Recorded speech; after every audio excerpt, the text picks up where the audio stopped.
All right. Okay. Welcome aboard. The love. Oh. Trying to go through some of these, there was several as I was sitting there listening that I wanted to reread. And two of them have already been requested. So that takes care of that. Are you ready? And Kyroots said, a rebel who feeds his weakness feeds his enemies. Selfish. Number 3, this is one I wanted to reread. Not the reader's fault. Some of these I don't think were written. Hope he doesn't hear me. I don't think they were written in the best possible way. And Kyroots said, the great struggle, if it does exist, redefined. You follow what everyone's always thought of. Some kind of great battle, struggle going on. Kyroots saying, if such a thing existed, he's going to redefine it. And his redefinition of the struggle between always, how many forces? Are we all going to guess? All right, it's between 1 and 3. Okay. Here's the way he redefines it. That the struggle is now between the team of security and stability versus non-aligned imagination. Not only got to reread it, but this time through it now makes sense, so that no one is in any way left with any further questions. And Kyroots said, it's hard to keep something even as frivolous as a carnival going if you don't have another upcoming town scheduled. Maybe it's just the day or the season changing, but they all seem to be just crystal clear, don't they? That's really for town folks. Then, of course, anybody that can think outside the ordinary limits, you have to fill in your own version. But think anything as frivolous as unnecessary. A carnival. You could not even keep that thing on the road. You could not keep the people involved, even if the carnival was in your brain. You could not keep it going unless even the carny folks, no offense to carny folks, because I know all of us have relatives still in the business. But the people are not known to be, shall we say, the avant-garde of educated, sophisticated men and women in today's world. But even they won't press on unless they can get up. And somebody says, all right, we got to get over to Snellville. It's 10 miles down the road, so everybody get up. We got to get out of here. They can bitch, they can whine, they can go, Snellville. Jesus. They can do anything they want to, but if there's not a town schedule, you couldn't even keep anything that frivolous. You may, I'm sure Kyroots wouldn't mind, you may try and fill in, substitute your own definitions instead of a carnival. God knows what else would come to mind, but surely something frivolous and of no consequence. Don't make me give you a hint. It depressed the commercial real estate market. I don't know if we'll get around to that, whether anybody understood that one. And Kyroots said, I'll read this, but it's obviously from somebody's sore-headed relative showed up that wanted this one reread, but I'll do it. And Kyroots said, one Earth observer recently noted, he said, this is some guy, he said, perhaps the most human and yet the most pathetic of displays is men seeking approval.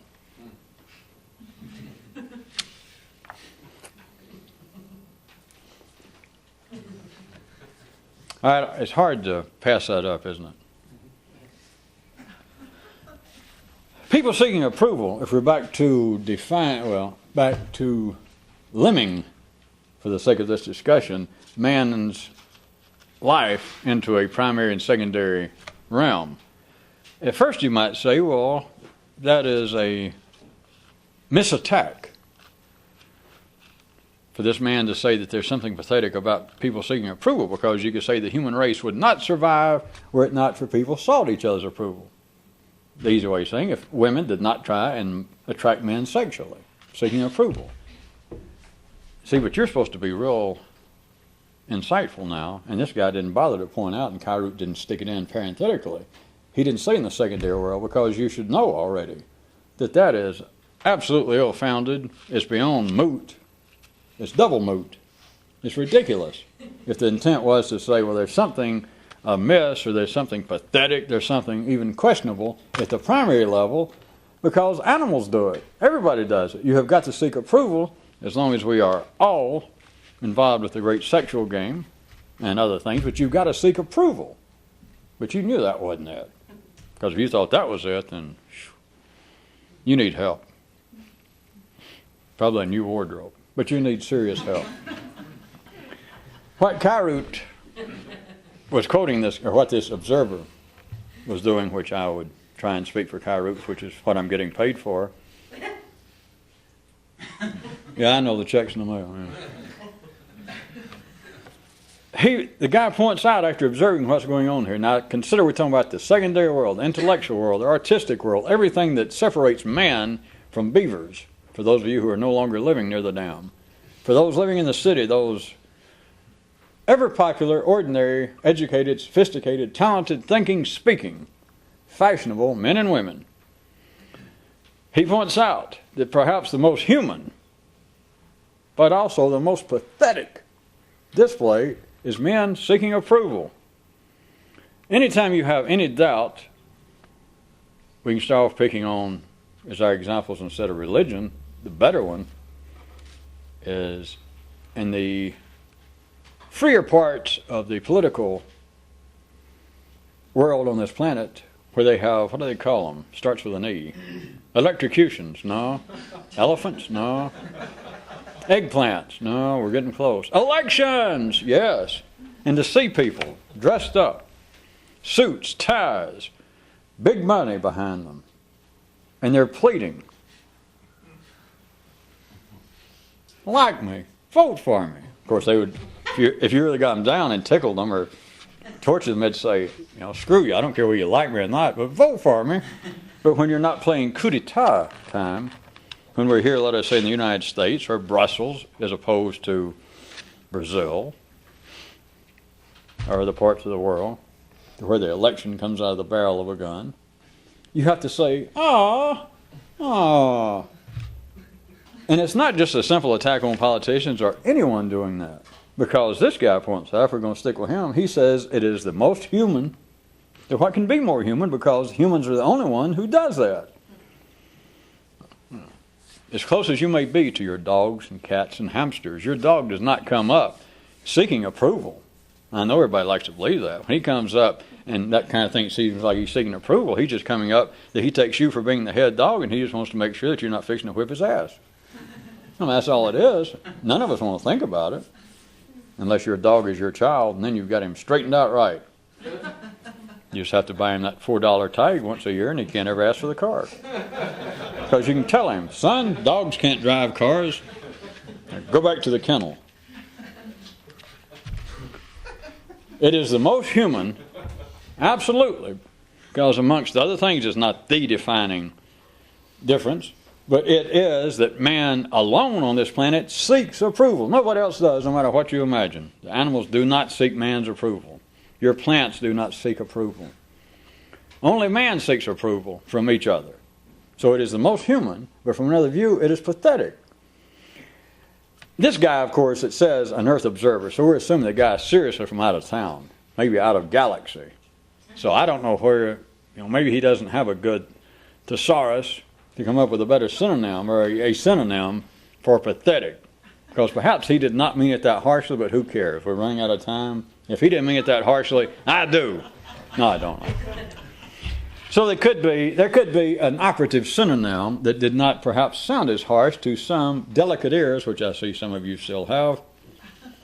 And it could be called something else. But in a sense, it's pathetic. It's human, but then for him to call it pathetic, or for us to go along with it, it does not mean it is oxymoronical, and it doesn't mean that it is an absolute antipodal, out-of-hand rejection of it being human. That is to say, well, you shouldn't do it. Because in the secondary world, people have to seek approval in the same way at the secondary level as they do at the primary level sexually. Or everything would fall apart. It is the matter, for those of you that understand, it is the matter of in-family incest. That is, humans, not your family, of course. We're not talking primarily, we're talking secondarily. It is the incest. It is the nature and the absolute requirement of plagiarism. It is why we have collective wisdom. It's why we have institutions at the primary level, at street level there. It's so that everybody goes, well, what do I think now? Which is a form of saying, who do I sleep with up here? Because playing with yourself won't do it. Well, intellectually, ordinary people can't even do that, is the point. If you remember one from last time, I noticed nobody requested it. It's a little more complex, but somebody pointed out in one of the Kyroots another definition of what self-reference is. It is masturbation without the guilt. That is, that everybody ordinarily has to do it. You think, well, what do I think? And the truth is, you have to go, well, let's see, what does somebody else think? It's not because you're stupid. If you put it another way, we all like cliches. Yes, yes. Everyone must jumpstart their own mind. Unless it's too little too late. Or unless the jumpstart is just the tip of the iceberg.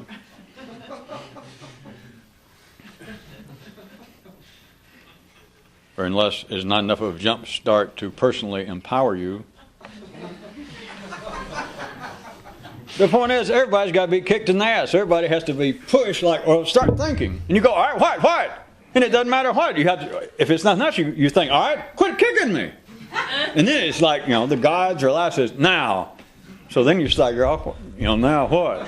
And maybe somebody else walks up and says, so you got kicked too. And you go, yeah, you too. And then you're off and running. See, it's incest. It's cannibalism. Because then if somebody jumped out of the bushes, some non-local observer of human life, and says, you call yourself a thinker? You guys said, well, certainly. You can see me thinking. I'm talking, aren't I? How long have you been thinking now? Well, probably an hour. Well, what have you thought? And whatever he said, you could trace right back to the guy that kicked him, who the first guy you saw that said, oh, so you've just been kicked too, and you can point out to him everything you're thinking right now, you got from somebody. Which wouldn't prove anything, because he couldn't even hear it to start with, but do you understand?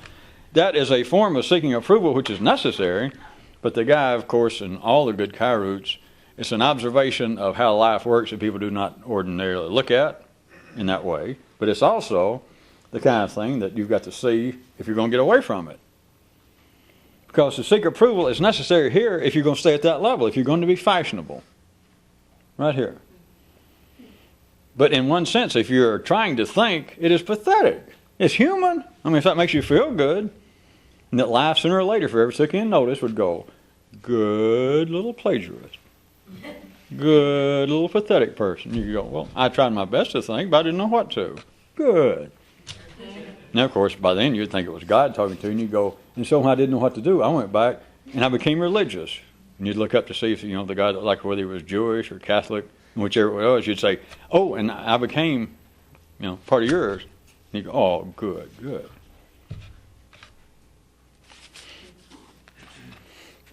Go home and check, and you can find something, I'm sure, the more socially acceptable to you than the word pathetic. What's pathetic about being in fashion? What's pathetic about being liked? I don't know. When I say I don't know, don't bother writing in and tell me what it is. I don't know. Would that make me more popular?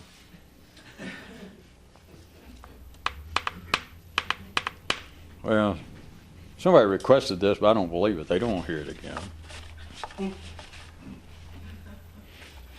I'll just read the punchline, the build-up. This guy finally points out, talent and thinking may not be exactly the same thing. Many people, I can tell, don't ask me how I can tell. Somebody wrote down that they requested that. But many more people, right here in the studio, many more people, although it's not here, many more people did not request that one. At least one person did, but many multiples of people did not want to hear that, or they didn't request it. So those of you who didn't, find out who requested this and beat them up. Don't blame me, I just read them.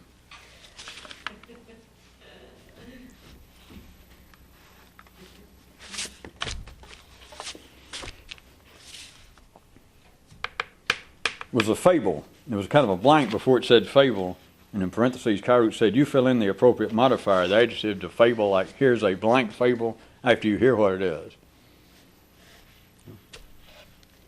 Fable. One man spent all of his wealth, resources, and savings, and then realized he had another 40 friggin' years to live.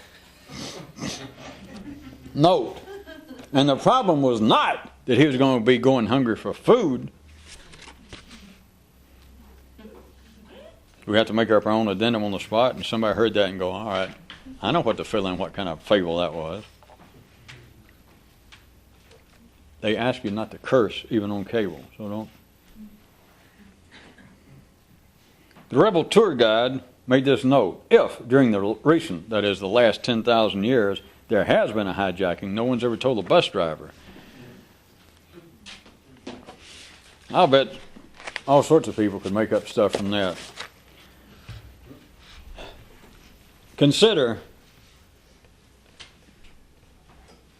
I'd probably agree with you, I can't recall anyone historically referring to the great landmarks, catastrophes, turning points, corners of history as hijackings.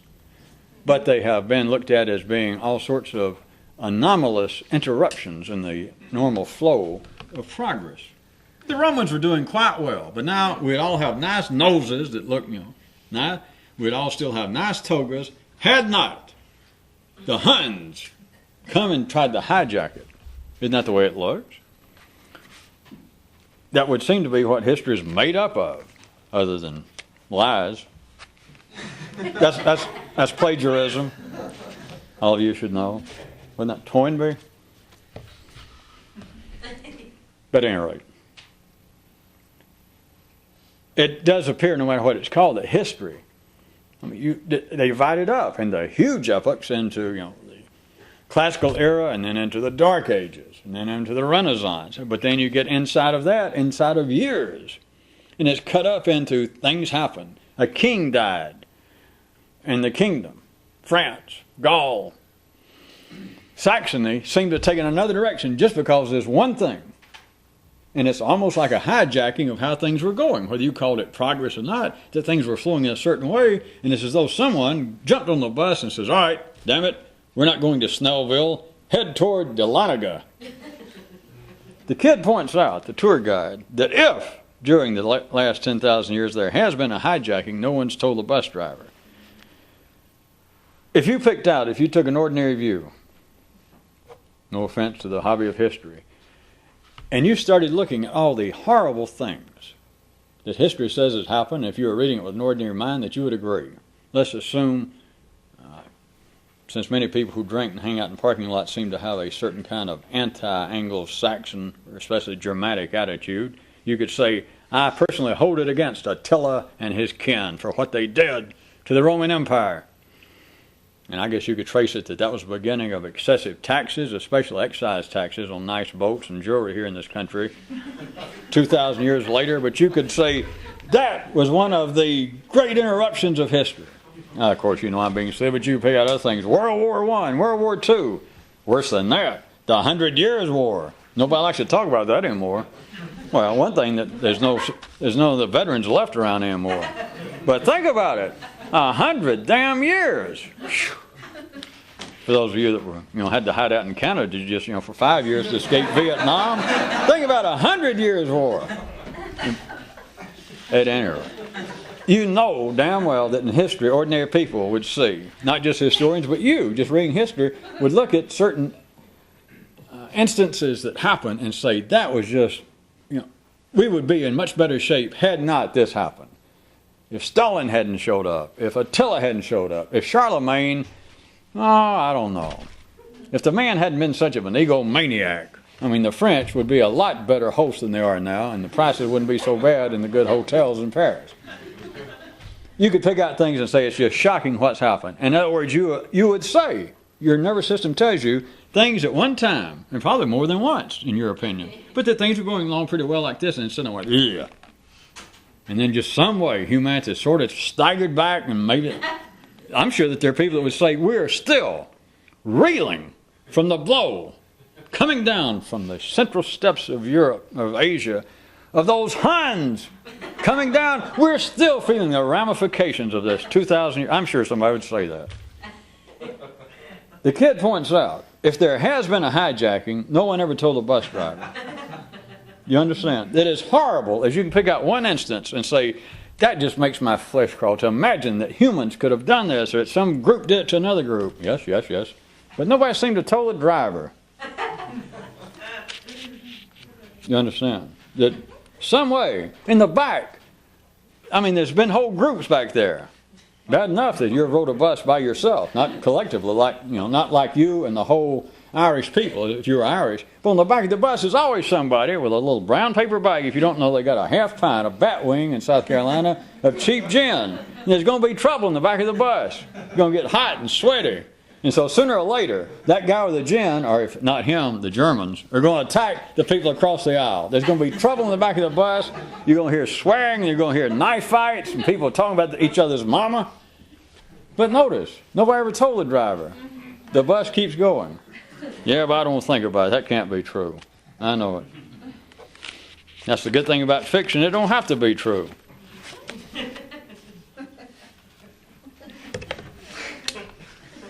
Well, that's the good thing about it. I thought maybe I'd take up writing. Well, I can already get up to A, B, C, D.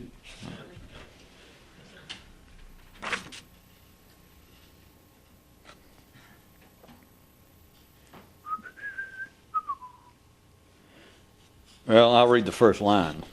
And Kyroots said, a person with serious Mary problems does not have to look for additional lamb difficulties.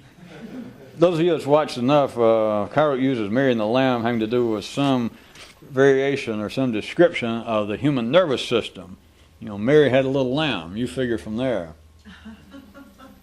Man's nervous system had a little something. There can be problems if you don't like Mary and the lamb, if that's too... I was going to say, if that's too obtuse and strange, instead of that, consider the condo picture. For those that go, what in the hell does that mean? People, if you've got enough problems lower in the nervous system, you don't have to ask for them up here. I didn't want to get real plain with this, but I'm just about to. What do people that have serious gastronomical, inherent problems, what in the hell they have to do with getting involved with some religion to make them feel worse? Getting real crude, and that's just one possible example which I just made up. If somebody had, what if somebody's stomach is inherited? We're talking about you can have certain problems and why look for additional ones if you have certain ones. What if it runs in your family that your digestive system is just uncontrollably inclined to make very rude noises? What in the world do you need to find a religion that one of the, maybe not the first commandment, but somewhere in the first 10 is something that thou shalt not make rude noises? And yet, you know how life is, because the carnival, they got to believe we're going somewhere. Even if the people, even if all the carny folks holler, Snellville, you got to go. So you end up in a place that the 8th commandment is, thou shalt not make rude noises. And what in the hell are you doing ending up there from a more complex view? Of course, you're ordinary. You're supposed to be there because they give you something to do. Well,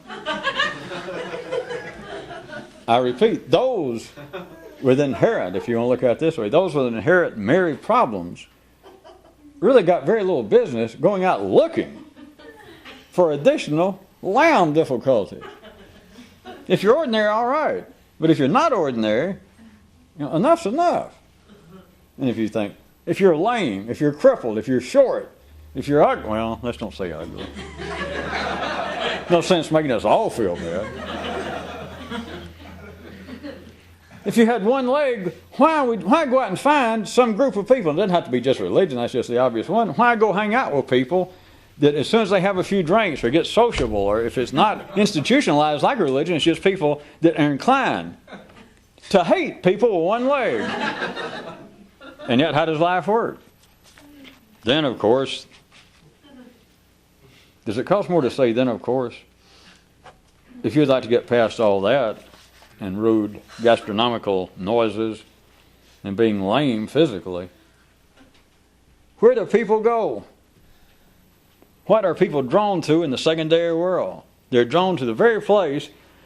It didn't have to offer additional problems. Don't take that crude view. There are people around, as long as we've had history, attacking, say, for instance, religion. Saying, well, hey, people shouldn't be religion because you go there and it makes you feel worse. Now, that's kindergarten. Anybody can say that. What's really good is you go there thinking you're attempting to treat it. And you're just simply asking for additional difficulties. Not that they're wrong, but you go to a place that will not treat it, which you're supposed to. You remember that. You remember? Because you can ask them. Catch them in that one little brief moment. And say, I'm here for such and such a reason. Go to a proctologist. Go to a neurologist. Go to a philosopher. Go to a priest. And say, are you so-and-so? Yes. And you specialize in this? Yes. All right. I have a serious question. I want to know directly about this. Do you know? Nope. That's how they're an expert.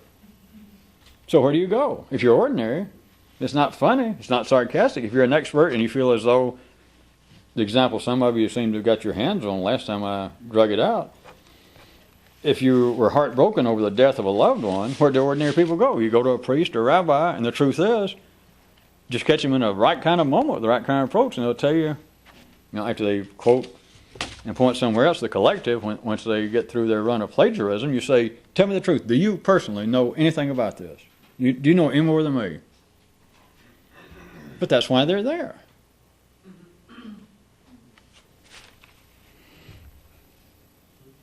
Uh-oh.